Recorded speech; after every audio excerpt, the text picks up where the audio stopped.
ధృతరాష్ట్రుడు పాండురాజు వివాహం ఎవరితో ఎలా జరిగింది? పాండురాజు ఏ శాపం వల్ల సంసార జీవితానికి దూరంగా ఉండాల్సి వచ్చింది? కౌరవులు పాండవులు ఎలా జన్మించారు? తెలియాలంటే మహాభారతం పార్ట్ 3 చూడండి, లేదా వీడియో చివరిలో లేదా పైన ఐకార్డ్లో ఇస్తాను, అక్కడి నుండి అయినా చూడండి. మహాభారతం పార్ట్ 4. పాండురాజు భార్యలతో పిల్లలతో సంతోషంగా కాలం గడుపుతున్నాడు. ఒక వసంతకాలం సమయంలో, ప్రకృతి మనోజ్ఞంగా ఉన్న సమయంలో పాండురాజు మాదిరి సౌందర్యానికి ఆకర్షితుడయ్యాడు. శాపం ఉందన్న విషయం కూడా మర్చిపోయి బలవంతంగా ఆమెను చేరాడు. దాంతో శాప కారణంగా పాండురాజు మరణించాడు. అది చూసిన మాదిరి భయంతో వణికిపోతూ భర్త శవాన్ని చూసి ఏడవడం మొదలుపెట్టింది. అక్కడికి వచ్చిన కుంతీదేవి జరిగిన విషయం గ్రహించి సహగమనానికి సిద్ధపడింది. కానీ మాదిరి అందుకు అంగీకరించలేదు. భర్త తన వలన మరణించినందున తాను సహగమనం చేస్తానని చెప్పి తనకంటే సమర్థురాలైన కుంతికి 5 పుత్రులను పెంచి కాపాడే బాధ్యతను అప్పగించి తాను భర్తతో సహగమనం చేసింది. కుంతీదేవికి అక్కడి మునులు హస్తినాపురానికి వెళ్ళడానికి సహాయం చేశారు. పాండురాజు కుమారులను చూడ్డానికి హస్తినాపురం ప్రజలు తరలివచ్చారు. భీష్ముడే స్వయంగా వెళ్లి రాజమందిరానికి కుంతిని పాండు కుమారులను తీసుకువచ్చాడు. దుర్యోధనుడు తన తమ్ముళ్లతో పురోహిత సమేతంగా ఎదురు వచ్చి వారిని సాదరంగా ఆహ్వానించాడు. భీష్ముడు, విదురుడు, సత్యవతి, అంబిక, అంబాలిక వారికి ఎదురుగా వచ్చి మునులకు నమస్కరించి కుంతీదేవిని ఓదార్చి పాండు కుమారులను ఎత్తుకొని ముద్దాడారు. మునులు కుంతితో సహా పాండు కుమారులను వారికి అప్పగించి పాండురాజు మరణ వార్త, మాదిరి సహగమన వార్తను చెప్పారు. ఆ తర్వాత భీష్ముడు పాండు కుమారులతో పాండురాజుకు ఉత్తర సంస్కారం చేయించాడు. ఆ సందర్భంగా అక్కడికి వచ్చిన వ్యాసుడు తన తల్లి సత్యవతితో, అమ్మా, ధృతరాష్ట్రుని కుమారులు దుర్మార్గులు, వారి ఆగడాలు మీరు చూడలేరు కనుక మీరు తపోవనానికి వెళ్ళి ప్రశాంతంగా జీవించండి అని చెప్పాడు. సత్యవతి, అంబిక, అంబాలికలను తీసుకొని తపోవనానికి వెళ్ళింది. కాలక్రమేణా ఆ ముగ్గురు స్వర్గస్థులయ్యారు. ధృతరాష్ట్రుడు తన కుమారులను, తమ్ముని కుమారులను భేదభావం లేకుండా పెంచుతున్నాడు. భీముడు తన బలంతో దుర్యోధనుని తమ్ములను ఆటల్లో ఓడిస్తూ ఉండడం దుర్యోధనుడు సహించలేకపోయాడు. అతని బలాన్ని చూసి కొంచెం భయం కలిగిన దుర్యోధనుడు మేనమామ శకుని, తమ్ముడు దుశ్శాసనుతో కలిసి కుటిల ఉపాయాలు ఆలోచించసాగాడు. భీముణ్ణి చంపి ధర్మరాజుని చెరలో పెడితే కానీ తనకు రాజ్యం దక్కదని దుర్యోధనుడు అనుకున్నాడు. దానికి శకుని వంతపాడాడు. ఒకరోజు పిల్లలంతా జలక్రీడలో మునిగి తేలి అలసిపోయి నిద్రిస్తున్న సమయంలో దుర్యోధనుడు తన తమ్ముళ్లతో కలిసి భీముణ్ణి తీగలతో కట్టించాడు. అతని బలానికి అవి పటాపంచలయ్యాయి. ఒకరోజు భీముడు తినే ఆహారంలో బలమైన నాగుపాము విషం కలిపి ఇచ్చాడు. ఆ విషం కలిసిన ఆహారం భీముడు తిని మూర్ఛపోయి పడిపోవడంతో దుర్యోధనుడు, దుశ్శాసనుడు అతన్ని గంగలో తోసేశారు. మునిగిపోయి చస్తాడు అనుకున్నారు. భీముడు నది లోతుల్లోకి వెళ్ళి నాగలోకానికి చేరుకున్నాడు. నాగులు వచ్చి అతన్ని కాటు వేస్తుండగా భీముడు తిన్న ఘోరమైన పాము విషం పూర్తిగా నశిస్తుంది. తన శరీరం మునుపటి స్థితికి వస్తుంది. నాగరాజు వాసుకి భీముడు కుంతి వంశానికి చెందినవాడని తెలుసుకొని, నువ్వు మా గోత్రానికి చెందినవాడివి, నీ తల్లి కుంతి వంశం నాగులతో పూర్వ సంబంధం కలిగి ఉంది, నీకు ఇలాంటి ప్రమాదం జరగడం మాకు బాధాకరంగా ఉంది, నీకు అవిలా అనే ప్రత్యేక ఔషధం ఇస్తున్నా, తీసుకో, ఇది నీ శరీరానికి మరణాంతిక బలాన్ని ఇస్తుంది అంటాడు. భీముడు నమస్కరించి స్వీకరించి, మీరు నన్ను రెండోసారి జన్మించినట్టుగా రక్షించారు, అందువలన ఏ కాలంలోనైనా మీ గోత్రానికి, మీ నాగవంశానికి నేను ఏ హాని కలిగించను అని వాగ్దానం చేస్తాడు. అవిల శక్తితో భీముల్లో అసాధారణమైన బలం పెరుగుతుంది. బలం 8 రెట్లు పెరిగింది. విషం, పాము కాటు వంటి వాటికి ప్రతిరోధక శక్తి ఏర్పడింది.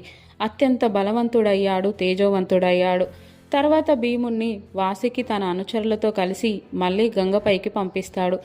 భీముడు హస్తినాపురానికి చేరుకున్నాడు. దుర్యోధనుడు ఆశ్చర్యపోయాడు. మరొక రోజు దుర్యోధనుడు సారథిని ప్రేరేపించి భీముణ్ణి నల్ల త్రాచులతో కరిపించాడు. భీముని వజ్ర శరీరాన్ని ఆ పాము కూరలు ఛేదించలేకపోయాయి. భీష్ముడు కుమారులందరికీ విద్యలను మొదట కృపాచార్యుని వద్ద, ఆ తర్వాత ద్రోణాచార్యుని వద్ద నేర్పించసాగాడు. అసలు కృపాచార్యుడు, ద్రోణాచార్యులు ఎలా జన్మించారో ఇప్పుడు తెలుసుకుందాం. గౌతముడు అనే మహామునికి శరద్వంతుడు అనే కుమారుడు ఉన్నాడు. అతనికి వేద అధ్యయనంలో ఆసక్తి లేక ధనుర్విద్యలో ప్రావీణ్యం సంపాదించాడు. ఇంకా ప్రావీణ్యం సంపాదించాలని ఆశించి ఘోరమైన తపస్సు ఆచరించాడు. అతని తపస్సు భగ్నం చేయడానికి ఇంద్రుడు జలపద అనే యువతిని పంపించాడు. ఆమెను చూసిన శరద్వంతుడు పరవశుడైనాడు. అతని చేతిలోని ధనుర్బాణాలు జారవిడిచాడు. అతనికి వీర్యపతనం జరిగి ఒక గడ్డిరెల్లు పొదలపై పడింది. శరద్వంతుడు తిరిగి తపస్సుకు వెళ్ళాడు. పతనమైన వీర్యం 2 భాగాలుగా విడిపడి ఒక ఆడపిల్ల ఒక మగపిల్లవాడు జన్మించాడు. ఒకరోజు శంతన మహారాజు వేటకు వచ్చి ఆ బిడ్డల ప్రక్కన ఉన్న ధనుర్బాణాలు జింక చర్మాలు చూసి వారు బ్రాహ్మణుల బాలురని గ్రహించి రాజ్యానికి తీసుకువెళ్ళి పెంచుకున్నాడు. వారికి కృపి కృపుడు అని పేర్లు పెట్టాడు. ఒకనాడు శరద్వంతుడు వచ్చి వారు తన పిల్లలని చెప్పి కృపునకు ఉపనయనం చేసి ధనుర్విద్య నేర్పించాడు. తర్వాత కృపాచార్యుణ్ణి భీష్ముడు పాండవ కౌరవులకు గురువుగా నియమించాడు. భరద్వాజ ముని గంగా తీరంలో తపస్సు చేసుకుంటున్నాడు.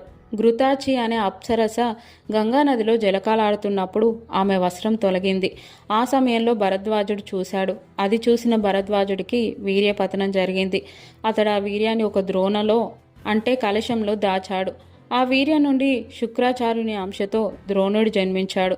భరద్వాజుని స్నేహితుడు పాంచాల దేశ రాజైన పృషతుడు. అతడు అరణ్యాలకు వెళ్ళి తపస్సు చేశాడు. అతడికి ఒకరోజు మేనక అనే అప్సరసను చూసి వీర్యపతనం జరగగా దాని నుండి ద్రుపదుడు జన్మించాడు. పృషతుడు ఆ బాలుణ్ణి భరద్వాజుని ఆశ్రమంలో ఉంచి పాంచాల దేశానికి వెళ్ళాడు. భరద్వాజ ఆశ్రమంలో ద్రోణుడు ద్రుపదుడు కలిసి విద్యను అభ్యసించారు. ద్రుపదుడు పాంచాల దేశానికి రాజయ్యాడు. ద్రుపదుడు అగ్నివేశుని వద్ద అస్త్ర విద్య నేర్చుకున్నాడు. కృపాచార్యుని చెల్లెలు కృపుని ద్రోణుడికి ఇచ్చి భరద్వాజుడు వివాహం చేశాడు. వారిరువురికి అశ్వత్థామ అనే కుమారుడు కలిగాడు. పరశురాముడు తన ధనాన్ని బ్రాహ్మణులకు దానం చేస్తున్నాడని తెలుసుకొని ధనార్థి అయి ద్రోణుడు పరశురాముని వద్దకు వెళ్ళాడు. కానీ అప్పటికే ధనమంతా దానం చేసిన పరశురాముడు తన దగ్గర మిగిలిన అస్త్రశస్త్రాలు మాత్రమే ఇవ్వగలనని చెప్పాడు. ద్రోణుడు అవి చాలని చెప్పి అస్త్రశస్త్రాలను ప్రయోగించడం ఉపసంహరించడం నేర్చుకున్నాడు.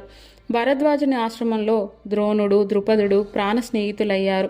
అప్పుడు ద్రుపదుడు నేను రాజ్యానికి వెళ్ళినప్పుడు నా ధనం రాజ్యం నీది కూడా ఎప్పుడైనా రావచ్చు అని ద్రోణుడితో అన్నాడు. కాలం గడిచింది. ద్రుపదుడు రాజు అయ్యాడు. కానీ ద్రోణాచార్యుడు మాత్రం చాలా పేదరికంలో ఉన్నాడు. తన భార్య కృపి పుత్రుడు అశ్వత్థాముని పోషించడానికి కూడా ధనం లేదు. అప్పుడు ద్రుపదుడు చెప్పిన మాటలు గుర్తొచ్చాయి. అప్పుడు వచ్చి అడగమన్నాడు కదా, ఏదైనా సహాయం చేస్తాడేమో అని ఆశతో పాంచాల దేశం బయలుదేరాడు. ద్రోణుడు కురుపుల బట్టలు జడవేసిన జుట్టు యాచకుల్లా కనిపిస్తున్నాడు. అతడు లోపలికి వెళ్తుండగా సైనికులు ఎవరని ఆపారు. రాజద్రుపదుడు నా స్నేహితుడు తనని కలవాలని అన్నాడు. వాళ్ళు నమ్మలేదు. కానీ పదే పదే చెప్తుండడంతో ద్రుపదుడి దగ్గరికి తీసుకువెళ్లారు.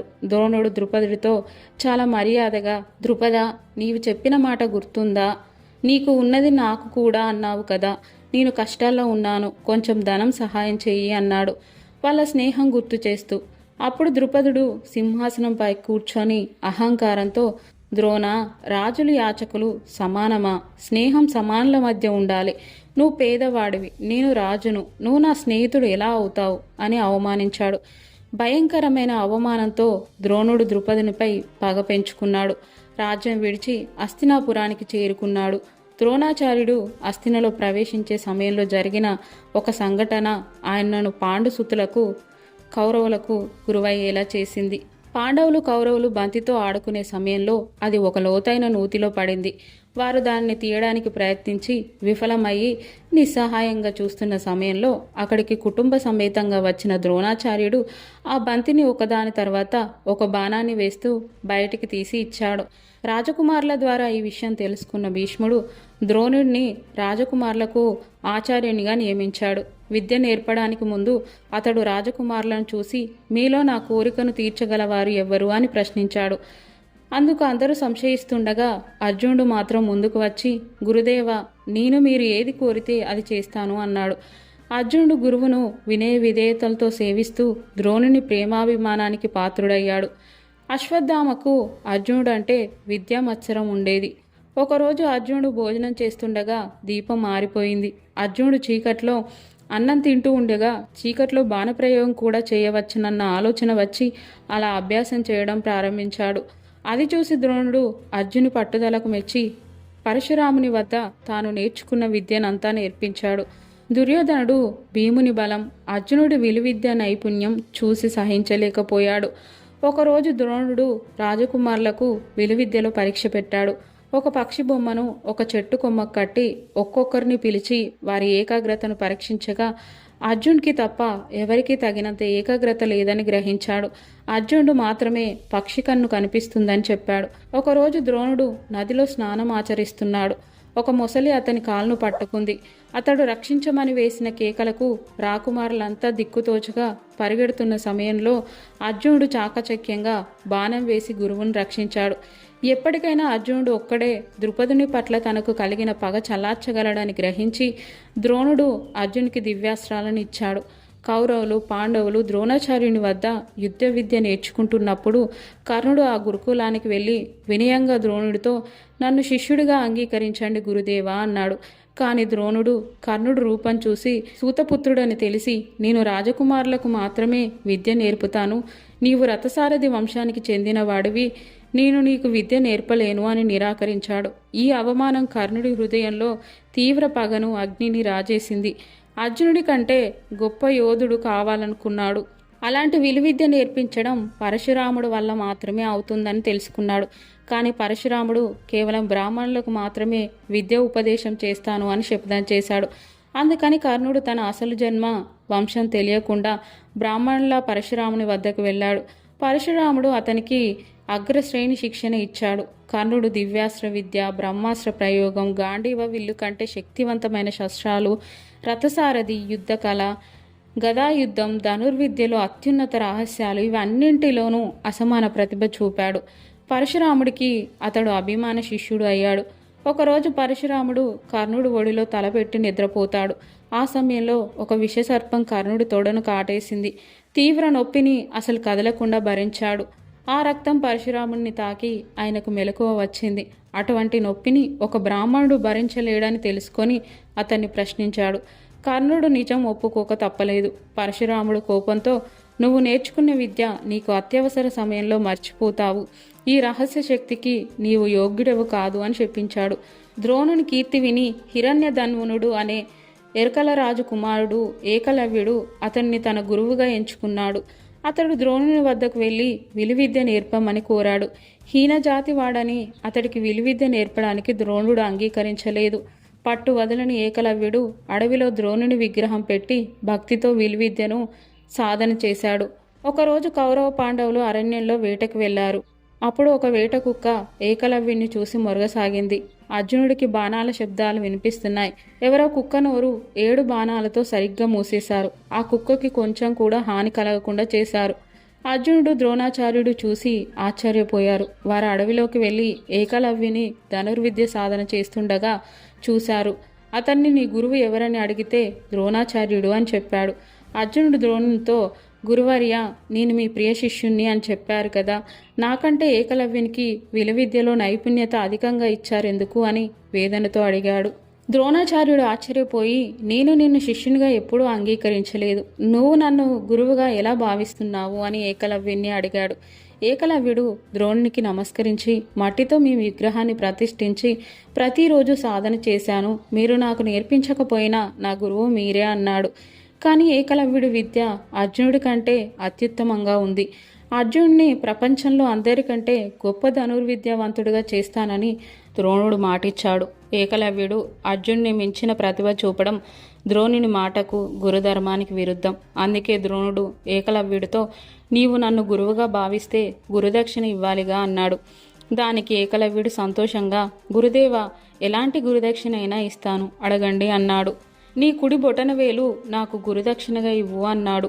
ధనుర్విద్యావంతుడికి కుడి బొటనవేలే జీవితం. అది లేకుంటే ధనస్సు పట్టే శక్తి ఉండదు. కానీ ఏకలవ్యుడు క్షణం ఆలస్యం చేయకుండా కత్తి తీసుకొని తన కుడి బొటనవేలుని కోసి ద్రోణాచార్యుని పాదాల ముందు పెట్టాడు. ఏకలవ్యుని గురుభక్తి చాలా గొప్పది. అది చూసి అర్జునుడు ద్రోణాచార్యుడు ఆశ్చర్యపోయాడు.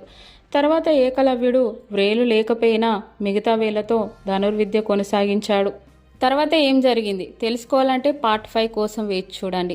ఈ వీడియో కనుక మీకు నచ్చినట్లయితే వీడియోని లైక్ చేయండి, మీ ఫ్రెండ్స్కి షేర్ చేయండి, మా ఛానల్ని సబ్స్క్రైబ్ చేసుకోండి, పక్కన గంట సింబల్ వస్తుంది నొక్కండి, నోటిఫికేషన్ ఆల్ సెట్ చేసుకోండి. మా వీడియోస్ ఎలా ఉన్నాయో కామెంట్ చేయండి.